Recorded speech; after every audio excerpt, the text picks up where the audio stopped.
Hello friends, welcome to my YouTube channel. दोस्तों कैसे हैं आप सभी। आशा करते हैं दोस्तों आप सभी अच्छे होंगे।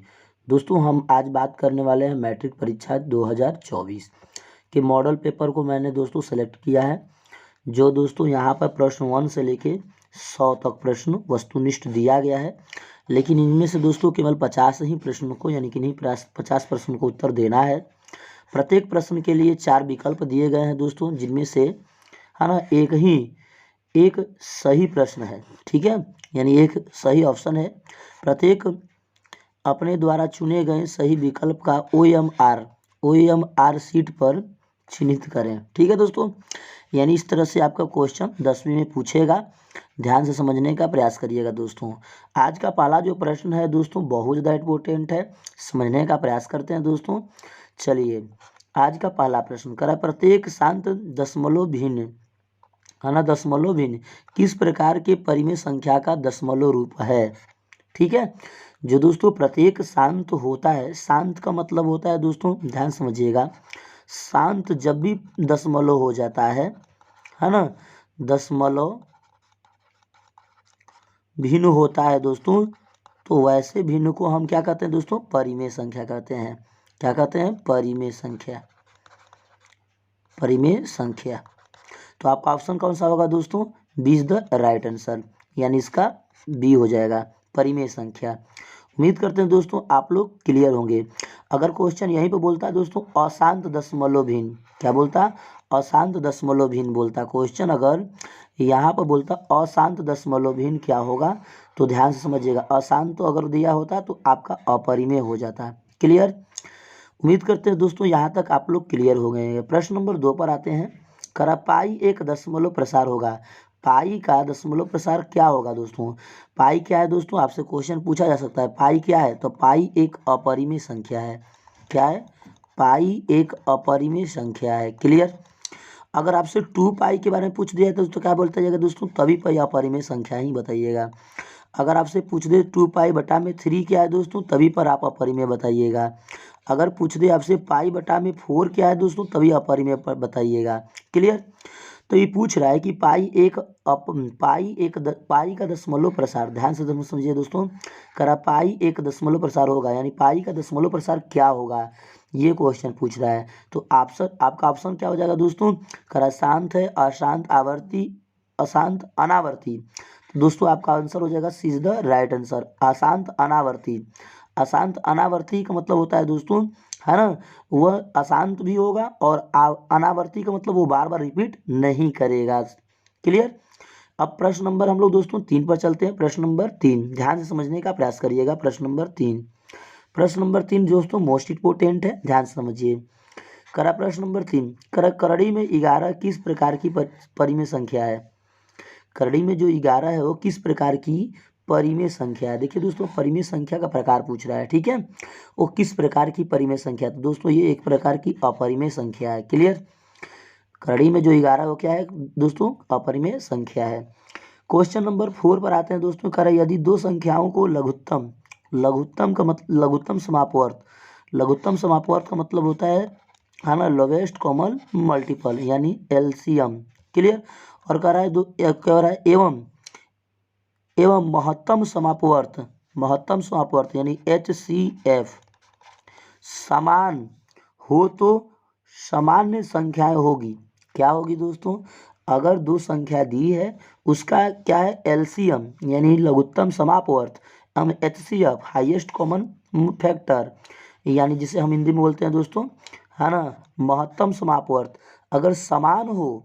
ठीक है, अगर समान हो तो क्या बोलेंगे, तो दोस्तों पहला में दिया है अभाज्य संख्या, योग रूढ़ संख्या, समान संख्या, सहभाज्य संख्या। तो इसका आंसर हो जाएगा दोस्तों समान संख्या। Clear, C is the right answer. अगला प्रश्न पर चलते हैं दोस्तों।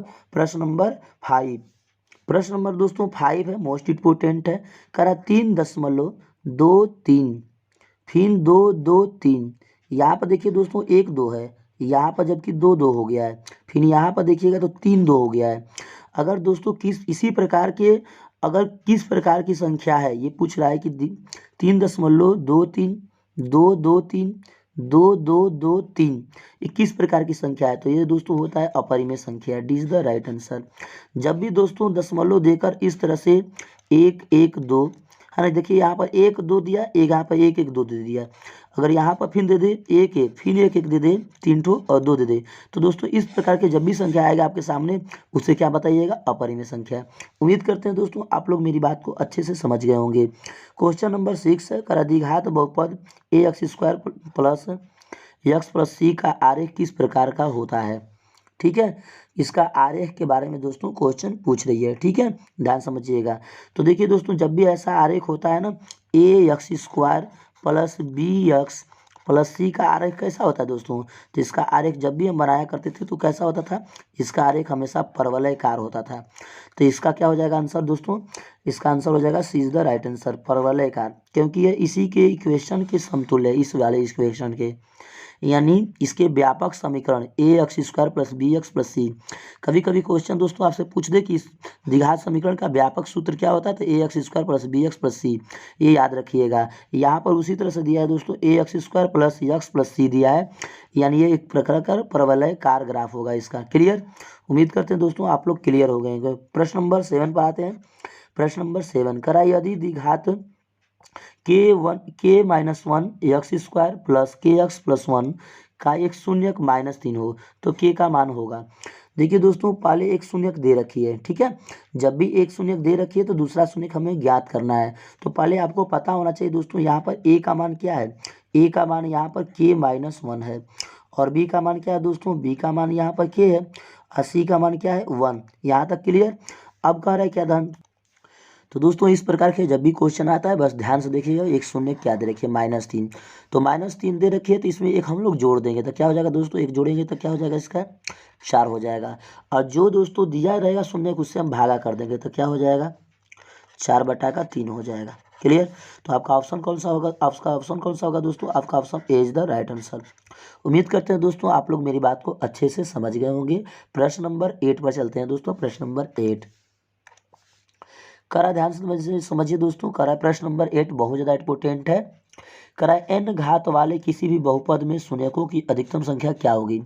देखिए दोस्तों, जब भी हम लोग द्विघात वाले बहुपद के बारे में सोचते थे तो द्विघात वाले बहुपद में दो अगर घात होता था तो दो शून्यक होते थे। कितने शून्यक?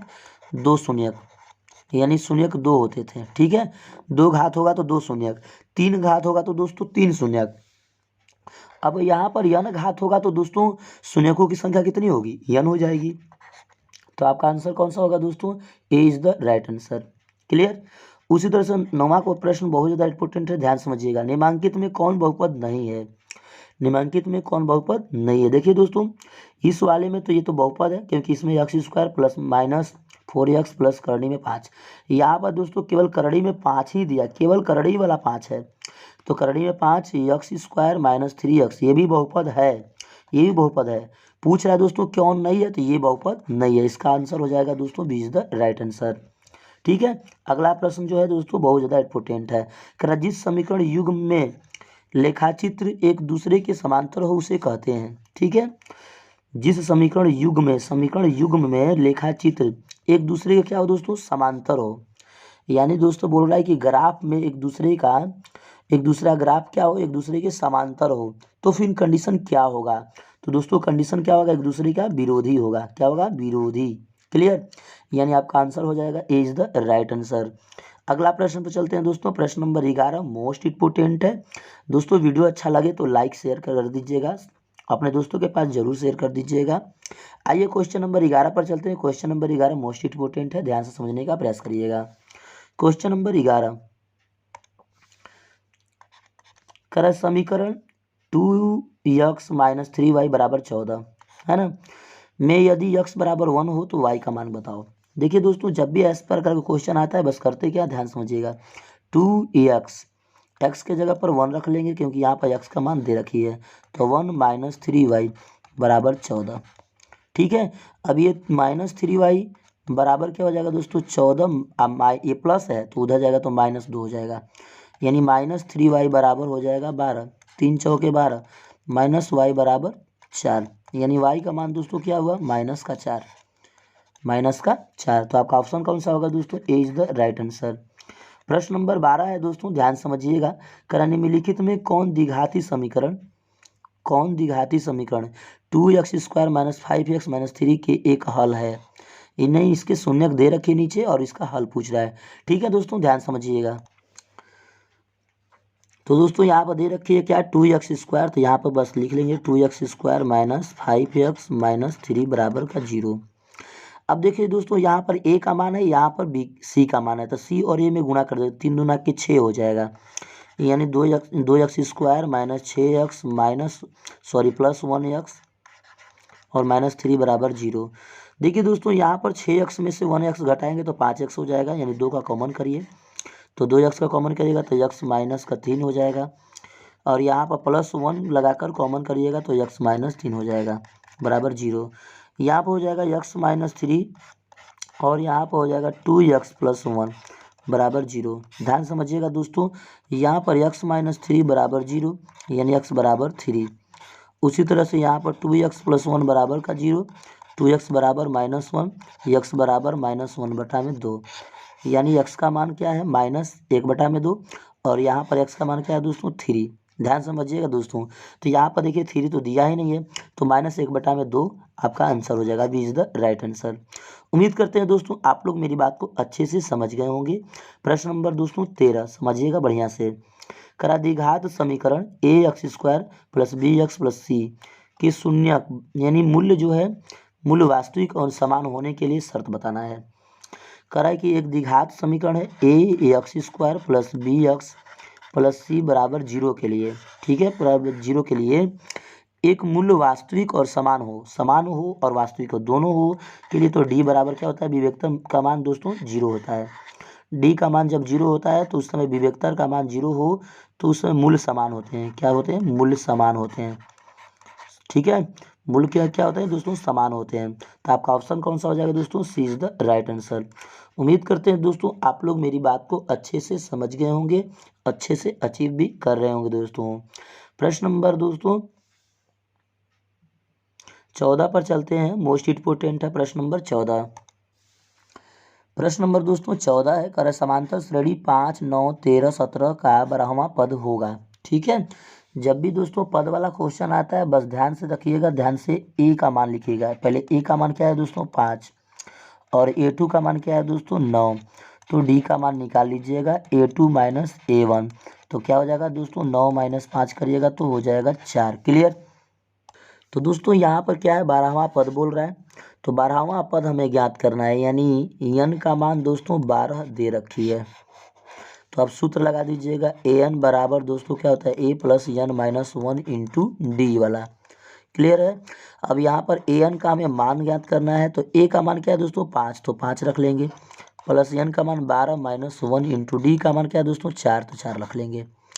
यहाँ पर 5 है तो 5 इसमें दोस्तों घटाएंगे 12 में से एक, तो 11 हो जाएगा, 11 × 4।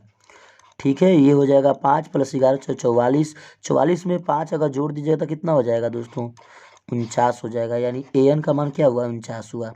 तो आपका ऑप्शन कौन सा होगा दोस्तों, D is the right answer 49। Clear. अब यहाँ पर देखिए दोस्तों क्वेश्चन नंबर 15 जो है बहुत ज़्यादा इंपॉर्टेंट है, करा है प्रथम n विषम संख्याओं का योग होगा। प्रथम n विषम संख्याओं का योग क्या होगा। तो देखिए दोस्तों जब भी प्रथम n विषम संख्या दे दिए ना, तो n विषम संख्या देते तो n गुणे n कर लेते हैं, तो क्या हो जाएगा विषम संख्या के लिए n गुणे n कर लेते हैं, तो n² हो जाएगा। तो आपका ऑप्शन कौन सा होगा दोस्तों, सी इज द राइट आंसर। उम्मीद करते हैं दोस्तों यहाँ तक आप लोग क्लियर होंगे और अच्छे से होंगे, समझ रहे होंगे, मस्त से मज़ा आ रहा होगा दोस्तों।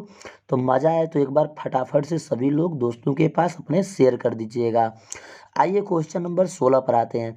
5 से विभाजित होने वाली 2 अंकों की सभी संख्याओं का योगफल क्या होगा। 5 से विभाजित, देखिए लो दोस्तों 5 से विभाजित कौन कौन हो सकती है, यही आपको पहले समझनी है। प्रश्न नंबर दोस्तों 16 में कह रहा है 5 से विभाजित होने वाली 2 अंकों की सभी संख्याओं का योगफल आपको ज्ञात करना है। तो पहले आपको दोस्तों n पद आपको पता होना चाहिए, यानी n का मान पता होना चाहिए। तो देखिए दोस्तों 2 अंकों की बोलिए तो 2 अंकों में सबसे छोटी 10 हो जाएगा, 10 के बाद 15 हो जाएगा दोस्तों, 15 के बाद क्या हो जाएगा 20 हो जाएगा, 20 के बाद 25 हो जाएगा। इसी तरह से डॉट डॉट दोस्तों 100 - 5 यानी 95 हो जाएगा। क्लियर। यहाँ तक तो दोस्तों क्लियर होंगे, यानी पहला पद अगर कहें तो 10 कहें, दूसरा पद अगर कहेंगे दोस्तों तो दूसरा पद कहेंगे 15। यानी अगर हम डी का मान देखें दोस्तों तो 15 माइनस 10 यानी कितने हो जाएगा, डी का मान 5। यहाँ तक क्लियर। तो लगा देंगे दोस्तों ए एन बराबर a plus N minus 1 into d का फॉर्मूला लगा देंगे। ठीक है, ये वाला सूत्र बहुत ज़्यादा इंपॉर्टेंट है, याद भी रखिएगा आप लोग। तो ए एन का मान आपसे पूछ रहा है कि क्या होगा। ठीक है, तो हम लोग ए एन का मान दे रखिए, क्या दे रखिए, 95। तो हम लोग 95 रख लेंगे। ए का मान क्या है दोस्तों, 10 है, तो 10 रख देंगे। प्लस एन का मान ज्ञात करना है, एन माइनस 1 इंटू डी का मान दोस्तों 5। अब यहाँ पर करेंगे क्या दोस्तों, 95 माइनस 10 कर लेंगे बराबर N minus 1 into D, D का मान 5 है। अब इसमें से इसको घटाइएगा तो क्या हो जाएगा दोस्तों, 85। और ये गुणा कर रहा है तो हो जाएगा भागा में, क्या हो जाएगा, भागा में। तो एन माइनस 1 हुआ। 13 पाँचे क्या हो जाएगा दोस्तों, 85, यानी 13 बराबर एन माइनस 1। क्लियर। अब ये माइनस इधर लाएंगे तो प्लस, यानी एन का मान क्या हो जाएगा दोस्तों, 14 हो जाएगा। यानी एन का मान 14 हो गया। तो आपको क्या निकालना है वो दोस्तों, योगफल निकालना है। तो यस एन का सूत्र लगाइएगा। यस एन बराबर क्या होता है दोस्तों, एन बटा का 2 होता है, 2a plus N minus 1 into D होता है। क्लियर है। अब एन का मान आपको पता चल गया दोस्तों कितना, 14, तो 14 लिख देंगे। 14 बटा में 2 यानी यस 14। क्लियर, यस 14 बराबर 14 बटा में 2। अब यहाँ पर दोस्तों 2a का मान क्या होगा, ए का मान यहाँ से देखिए 10 है तो 10 रख देंगे। प्लस एन का मान दोस्तों 14 माइनस 1 इंटू डी का मान दोस्तों 5। यहाँ तक इसको घटाएंगे दोस्तों तो क्या हो जाएगा, 7 हो जाएगा। तो 7 लिख देंगे, है ना। यहाँ पर ब्रैकेट है तो ब्रैकेट 5 दुना के सॉरी यहाँ पर 10 दुना के दोस्तों 20 होता है, 20 हो जाएगा। ठीक है। अब यहाँ पर इसको घटाएंगे तो 13 13 पाँचे 65, 13 पाँचे 65 दोस्तों। यहाँ पर 7 बाहर तो 7 बाहर ही को रखेंगे। अब 65 में दोस्तों 20 जोड़ लेंगे तो कितना हो जाएगा, 85 हो जाएगा। कितना हो जाएगा, 85। अब दोस्तों 85 में 7 का गुणा करेंगे तो 7 पाँचे 35 के 5। क्लियर, 7 पाँचे 35 के 5 हो गया। क्लियर है। अब यहाँ पर 7 आठे 56, 56 में 3 जोड़ लेंगे, 56 में 3 जोड़ेंगे तो कितना हो जाएगा, 59 हो जाएगा। क्लियर, यानी 595। तो ऐसे यहाँ पर खोजेंगे दोस्तों 595 ऑप्शन में दिया ही नहीं है। ठीक है, तो नहीं दिया है दोस्तों, तो यहाँ पर ध्यान से हम लोग 595 इसको बना लेंगे। क्या लिखेंगे, 595। यही आपका हो जाएगा दोस्तों, B is the right answer. कभी कभी दोस्तों मॉडल सेट में ऑप्शन जो है गलत दे दी रखी है, तो हम लोग उसको सही से सॉल्व कर लेंगे। इसलिए मैंने आपके सामने ये दोस्तों सवाल सॉल्व किया है, क्योंकि ऑप्शन इसमें गलत दे रखी थी। ठीक है, प्रश्न नंबर दोस्तों 17 पर चलते हैं। प्रश्न नंबर 17, प्रश्न नंबर दोस्तों 17 है, दो समरूप त्रिभुजों का परिमाप 4:7 है, उनकी मध्यिकाओं का अनुपात क्या होगा।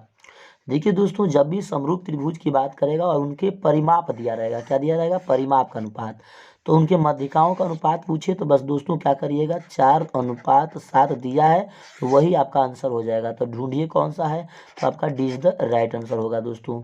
उम्मीद करते हैं दोस्तों आप लोग मेरी बात को अच्छे से समझ गए होंगे, अच्छे से अचीव भी कर लिए होंगे दोस्तों।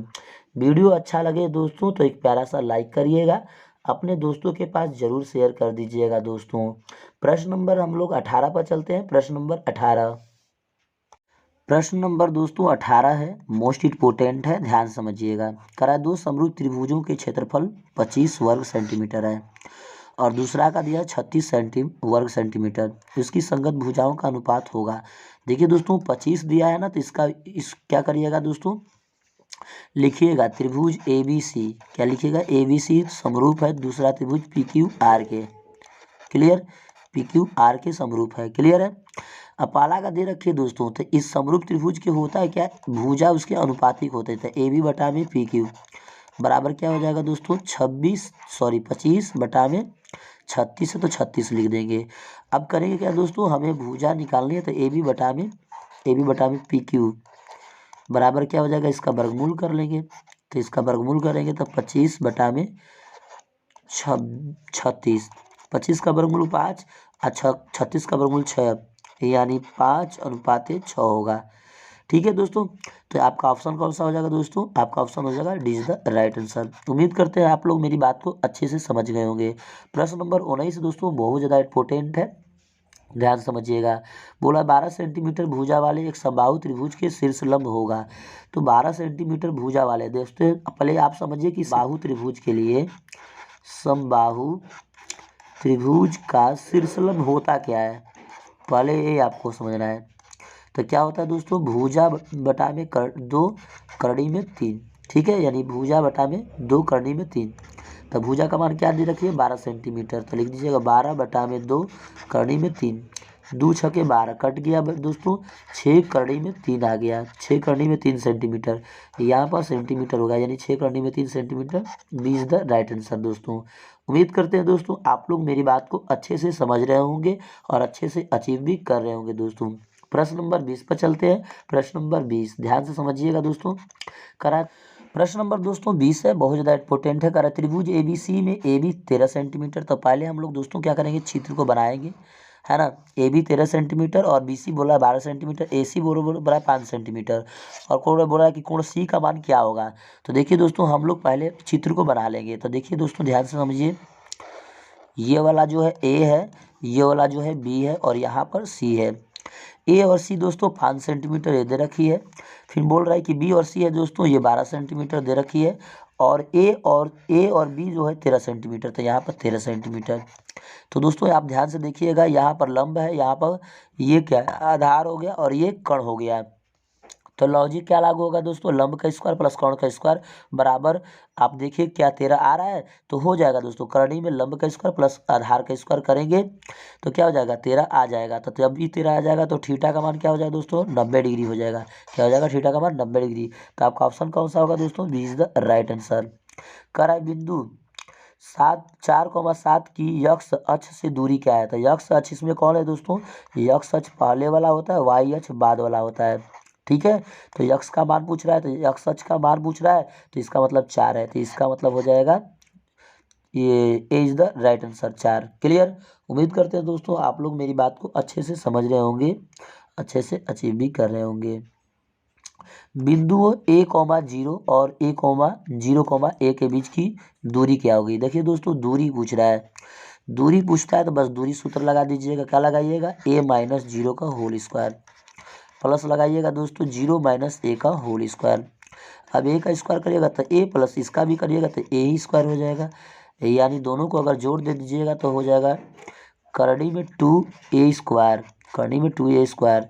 अब दोस्तों A का वर्गमूल निकलेगा तो A निकल जाएगा, तो A करनी में 2। आप A करनी में 2 देखिए दोस्तों कहाँ दे रखी है, A करनी में 2 B is the right answer. दोस्तों उम्मीद करते हैं आप लोग मेरी बात को अच्छे से समझ रहे होंगे, अच्छे से अचीव भी कर रहे होंगे। मज़ा आ रहा होगा दोस्तों तो अपने दोस्तों के पास शेयर कर दीजिएगा फटाफट से। यक्ष निर्देशांक को कहते हैं, क्या कहते हैं दोस्तों, यक्ष निर्देशांक को भुज कहते हैं। क्लियर।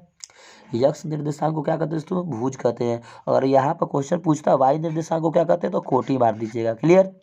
तो चलिए दोस्तों प्रश्न नंबर 24 पर चलते हैं। प्रश्न नंबर 24 मोस्ट इंपोर्टेंट है, ध्यान से समझने का प्रयास करिएगा। प्रश्न नंबर दोस्तों 24 है, करा sine square 50 degree sine square 40 degree का मान क्या होगा। देखिए दोस्तों साइन स्क्वायर पहले क्या दिया है 50 डिग्री दिया है, प्लस दिया है साइन स्क्वायर में वो भी 40 डिग्री। तो पहले हम इसमें परिवर्तन कर लेंगे। तो करेंगे क्या दोस्तों, साइन स्क्वायर 50 डिग्री प्लस इसको लिखेंगे क्या दोस्तों, इसको लिखेंगे, है ना, लिखेंगे साइन स्क्वायर 90 - 50 डिग्री, ऐसा तो लिख सकते हैं। क्लियर। 50 डिग्री जब भी घटा लेंगे तो 40 डिग्री बच जाएगा। अब इसको टोटल देखिए दोस्तों फार्मूला में लिखेंगे, क्या लिखेंगे, साइन 90 - थीटा वाला लगाएंगे तो क्या हो जाता है कॉस थीटा। तो यही वाला अब यहाँ पर फार्मूला लगाएंगे। क्लियर। अब देखिए ये साइन स्क्वायर है तो साइन स्क्वायर 50 डिग्री हो जाएगा, प्लस ये हो जाएगा क्या दोस्तों कॉस स्क्वायर 50 डिग्री, और sign square theta plus cos square theta, दोनों का जब थीटा बराबर होता है तो उसका मान क्या होता है दोस्तों 1। तो इसका हो जाएगा आंसर 1। तो आप ऑप्शन में देखिएगा दोस्तों सी इज द राइट आंसर 1 होगा। उसी तरह से दोस्तों नीचे वाला प्रश्न जो है 25 बहुत ज़्यादा 25 बहुत ज़्यादा इंपोर्टेंट है, ध्यान से समझिएगा। देखिए दोस्तों बोल रहा है cos Q 20 degree minus cos Q 70 degree, यानी कॉस है क्यू है 20 डिग्री माइनस कॉस क्यू है 70 डिग्री है। क्लियर। बटा में है दोस्तों क्या दिया है साइन स्क्वायर, तो लिख दीजिएगा sine square 70 degree minus sine square 20 degree. Clear. अब दोस्तों करेंगे क्या, ध्यान समझिएगा। यहाँ पर क्या है, कॉस स्क्वायर दिया है, तो कॉस स्क्वायर को, कॉस क्यू को हम बदल देंगे, किस में बदल देंगे दोस्तों, 90 माइनस 70 डिग्री में। तो माइनस साइन हो जाए, सॉरी माइनस कॉस हो जाएगा, कॉस क्यू 70 डिग्री, बटा में कर लेंगे दोस्तों क्या, यहाँ पर हो जाएगा साइन क्यू, यहाँ पर क्यू है तो क्यू हो जाएगा, ठीक है। अब यहाँ पर लिख सकते हैं हम लोग 90 minus 70 degree, minus sine square 20 degree. Clear दोस्तों, यहाँ तक क्लियर होंगे। अभी यहाँ पर देखिए क्यू है, तो करते क्या है, क्यू का फार्मूला लगा लेंगे। तो कॉस क्यू है ना, कॉस क्यू, इसको क्या लिख सकते हैं दोस्तों, आप कॉस नहीं लिख सकते तो साइन भी लिख सकते हैं। फार्मूला कौन सा लगेगा, देख ध्यान से देखिएगा। इसके जगह पर फार्मूला लगेगा क्या दोस्तों, साइन का। तो साइन क्यू कितना डिग्री दोस्तों, 70 degree, minus cos square 70 degree, sorry Q 70 degree, बटा में यहाँ पर क्या हो जाएगा दोस्तों, यहाँ पर हो जाएगा कॉस, तो लिख देंगे कॉस कितना डिग्री दोस्तों, तो कॉस क्यू 70, सॉरी 20 डिग्री, क्योंकि यहाँ पर 20 डिग्री है, ठीक है। माइनस हो जाएगा साइन क्यू 20 डिग्री, यहाँ पर क्यू है, ठीक है। अब करते क्या दोस्तों, यहाँ पर a माइनस बी और a माइनस बी के सूत्र लगाएंगे। तो लिखेंगे क्या, साइन 70 माइनस कॉस 70, हो गया यहाँ तक क्लियर। अब लिखेंगे साइन स्क्वायर 70 डिग्री है ना, plus cos square 70 degree plus sign 70 degree into cos 70 degree, ठीक है।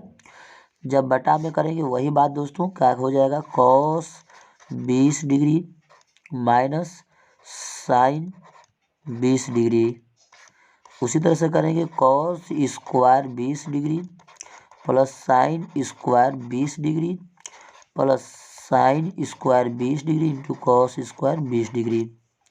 क्लियर है दोस्तों, यहाँ तक अच्छे से आप लोग समझ रहे होंगे। अब इसका मान क्या होता है, 1 होगा, ठीक है। इसका मान क्या हो जाएगा, 1, यानी इसका मान अगर करेंगे दोस्तों तो इसका मान नहीं निकलेगी ना, तो यह यही बढ़ती जा रहा है, तो क्या इसका मान होगा दोस्तों, इनमें से कोई नहीं। This is the right answer, यानी जब ऐसा लॉन्ग्वेज में बढ़ते जाता है तो इसका हम लोग इनमें से कोई नहीं लगाएंगे। आइए दोस्तों प्रश्न नंबर 26 पर समझते हैं। 26 बहुत ज़्यादा इंपॉर्टेंट है, ध्यान से समझिएगा। देखिए दोस्तों यहाँ पर cos power 4 theta minus sine power 4 theta बराबर है। देखिए पहले बोल रहा है cos power 4 theta minus sine power 4 theta के क्या है, बराबर है। तो क्या लिखेंगे दोस्तों, कॉस स्क्वायर का स्क्वायर लिख देंगे माइनस साइन का स्क्वायर लिख देंगे। अब सूत्र लगाएंगे a minus b, a square minus b square, तो लिखेंगे cos square theta plus sine square theta, एक बार प्लस कर देंगे और एक बार minus, cos square theta minus sine square theta, ठीक है दोस्तों, ऐसा करेंगे। अब इसका मान क्या होता है दोस्तों, 1, तो 1 लिख देंगे। इसका मान दोस्तों क्या होगा, इसका मान यहाँ पर कॉस है तो कॉस को कॉस ही रहने देते हैं, कॉस 2 थीटा, माइनस वाले को बदल देते हैं 1 माइनस कॉस स्क्वायर थीटा, ठीक है। अब यहाँ पर कॉस या स्क्वायर थीटा है तो कॉस स्क्वायर थीटा रहेगा, क्लियर। माइनस है तो -1 minus minus plus cos square theta, एक यहाँ पर प्लस है, यहाँ पर भी प्लस है, तो हो जाएगा क्या दोस्तों, 2 cos square theta -1, 2 cos square theta -1 कौन सा होगा दोस्तों, यानी ए इज द राइट आंसर होगा। उम्मीद करते हैं आप लोग मेरी बात को अच्छे से समझ गए होंगे दोस्तों, अच्छे से अचीव भी कर लिए होंगे।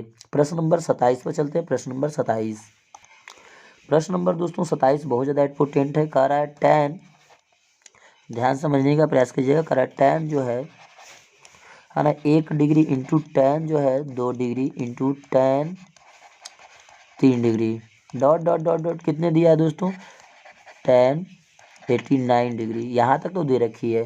पूछ रहा है इसका मान क्या होगा। देखिए दोस्तों जब भी tan में हो या साइन में हो या कॉस में हो, इस तरह का जब भी लॉजिक आता है, ठीक है, इस तरह का जब भी लॉजिक आएगा दोस्तों तो आप करिएगा क्या, ध्यान समझिएगा। यहाँ पर देखिएगा, यहाँ पर 1 डिग्री को और यहाँ पर देखिएगा 89 डिग्री को, यानी वहाँ पर 1 डिग्री और यहाँ पर 89 डिग्री, दोनों को सम करने पर क्या मिलता है दोस्तों, दोनों को सम करने पर 90 डिग्री मिलता है। तो tan 90 डिग्री हो गया, यानी tan 90 डिग्री हो गया, तो tan 90 डिग्री का मान क्या होता है, साइन 90 डिग्री बटा में कॉस 90 डिग्री, यही ना होगी। तो साइन 90 डिग्री का मान क्या होता है दोस्तों, 1 होता है, इसलिए इसका मान क्या हो जाएगा दोस्तों, 1 हो जाएगा।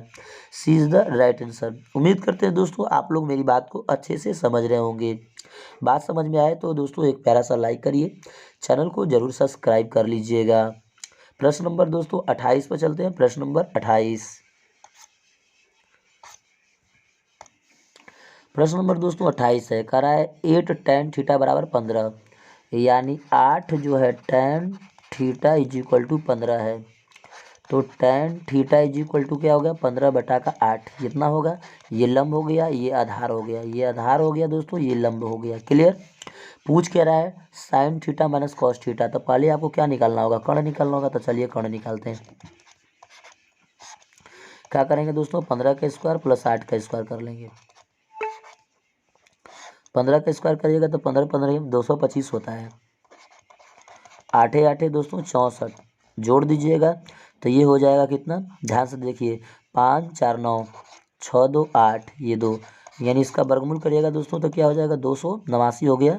इसका वर्गमूल करिएगा तो क्या हो जाएगा दोस्तों, 17 गुणे 17, जोड़ा बना तो एक ठो बाहर कर लीजिएगा, यानी 17 निकलेगा। क्लियर, यानी इसका कौन हो जाएगा 17। तो देखिए दोस्तों यहाँ पर साइन थीटा दिया है, तो साइन थीटा बराबर क्या होता है, लंब बटा में कौन, लंब बटा में कौन, यानी 15 बटा में 17 हो जाएगा। माइनस कॉस थीटा बराबर क्या होता है, आधार बटा में कौन, तो आधार क्या है दोस्तों, 8 है, 8 बटा में क्या हो जाएगा 17।